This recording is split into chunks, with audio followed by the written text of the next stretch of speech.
ओम श्री परमात्मने नमः।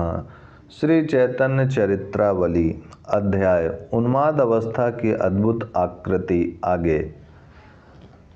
अब भक्तों को आश्चर्य इस बात का हुआ कि प्रभु गए किधर से। आकाश में से उड़कर तो कहीं चले नहीं गए, संभव है यहीं कहीं पड़े हों। घबराया हुआ आदमी पागल ही हो जाता है। बावला गोविंद सुई की तरह जमीन में हाथ से टटोल टटोल कर प्रभु को ढूंढने लगा। स्वरूप गोस्वामी ने कुछ प्रेम की भर्त्सना के साथ कहा, गोविंद क्या तू भी पागल हो गया? अरे महाप्रभु, कोई सुई तो हो ही नहीं गए जो इस तरह हाथ से टटोल रहा है। जल्दी से मशाल जला, समुद्र तट पर चलें, संभव है वहीं पड़े होंगे। इस विचार को छोड़ दे कि किवाड़े बंद होने पर वे बाहर कैसे गए। कैसे भी गए हों, बाहर ही होंगे। कांपते कांपते गोविंद ने जल्दी से मशाल में तेल डाला, उसे दीपक से जलाकर वह स्वरूप गोस्वामी के साथ जाने को तैयार हुआ। जगदानंद, वृक्केश्वर, पंडित रघुनाथ दास आदि सभी भक्त मिलकर प्रभु को खोजने लगे। सबसे पहले मंदिर में ही भक्त खोजते थे, इसीलिए सिंह द्वार की ओर सब चले। वहां उन्होंने बहुत सी मोटी मोटी तैलंगी गवों को खड़े देखा। पगला गोविंद जोरों से चिल्ला उठा, यहीं होंगे। किसी ने उसकी बात पर ध्यान नहीं दिया। भला गवों के बीच में प्रभु कहाँ? सब आगे बढ़ने लगे, किंतु विक्षिप्त गोविंद गवों के भीतर घुसकर देखने लगा। वहां उसने जो कुछ देखा उसे देखकर वह डर गया, जोरों से चिल्ला उठा, गोसाई यहाँ आओ, देखो यह क्या पड़ा है। सभी उसी ओर दौड़े। कोई भी ना जान सका यह गवों के बीच में कौन सा जानवर पड़ा है। गवों के उसे बड़े ही स्नेह से चाट रहे हैं। गोविंद मशाल को उसके समीप ले गया और जोरों से चिल्ला उठा, महाप्रभु हैं। भक्तों ने भी ध्यान से देखा, सचमुच महाप्रभु ही हैं। उस समय उनकी आकृति कैसी बन गई थी उसे कविराज गोस्वामी के शब्दों में सुनिए।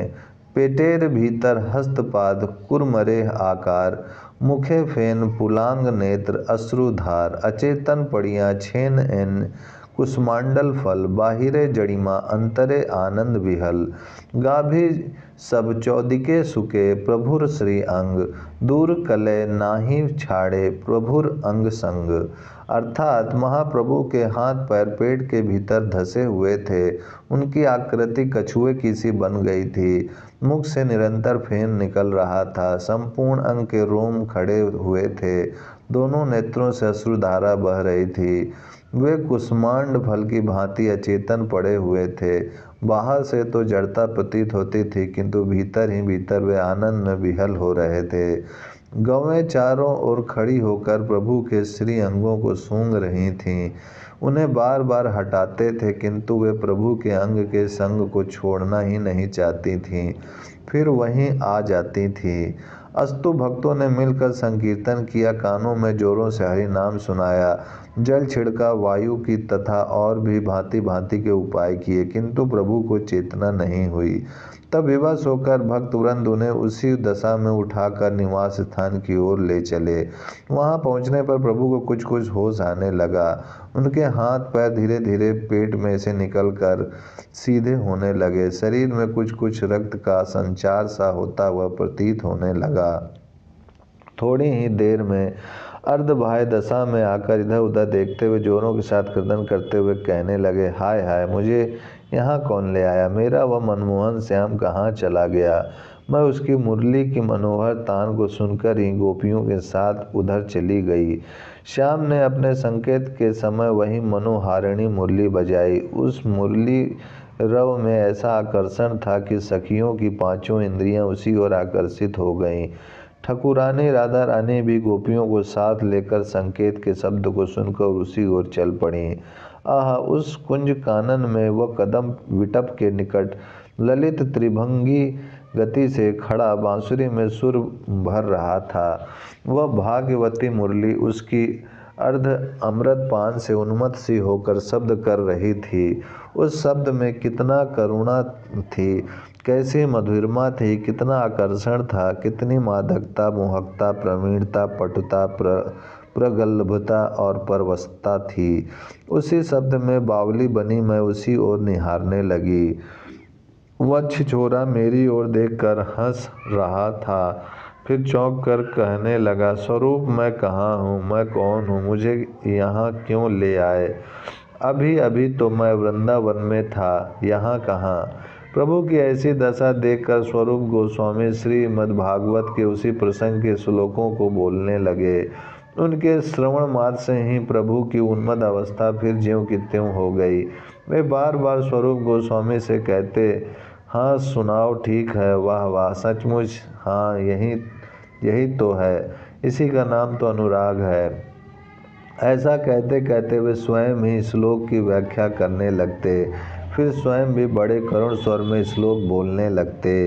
हे ये श्री कृष्ण ना तो हमारे प्रेम को ही जानते हैं और ना उसके विच्छेद से होने वाली पीड़ा का ही अनुभव करते हैं।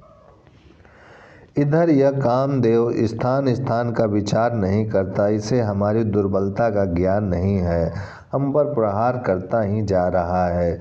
किसी से कहें भी तो क्या कहें, कोई पराई पीर का अनुभव भी तो नहीं करता, हमारे जीवन और कष्ट की ओर भी तो ध्यान नहीं देता।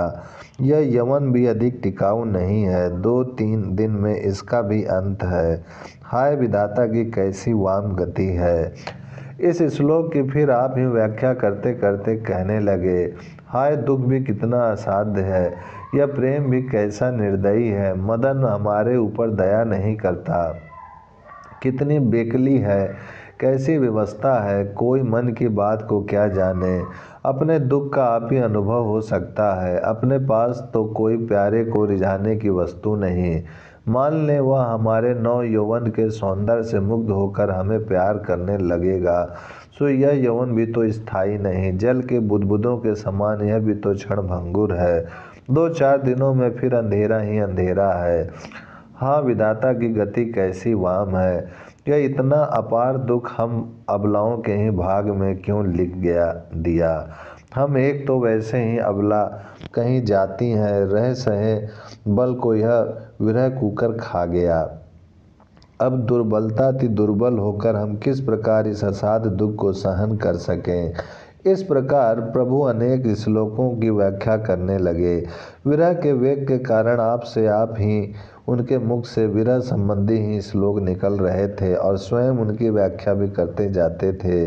इस प्रकार व्याख्या करते करते, जोरों से रुदन करते करते, फिर उसी प्रकार श्री कृष्ण के विरह में उन्मत्त से होकर करुण कंठ से प्रार्थना करने लगे। हाँ हाँ कृष्ण प्राणधन, हाँ पद्मलोचन, हाँ दिव्य सद्गुण सागर, हाँ मेरे प्यारे श्याम सुंदर, हाँ पीताम्बर धर, हाँ राम विलास नागर, काहो गेले तोमो पाई, तुम ही कहे ताह याई, एत कहीं चलिला ध्याय। हे कृष्ण, हे प्राणनाथ, हे पद्मलोचन, ओ दिव्य सद्गुणों के सागर, ओ श्याम सुंदर प्यारे पीताम्बर धर, ओ रास विलास नागर, कहाँ जाने से तुम्हें पा सकूँगा, तुम कहो वही जा सकता हूँ। इतना कहते कहते प्रभु फिर उठकर बाहर की ओर दौड़ने लगे। तब स्वरूप गोस्वामी ने उन्हें पकड़ कर बिठाया। फिर आप अचेतन हो गए। होश में आने पर स्वरूप गोस्वामी से कुछ गाने को कहा।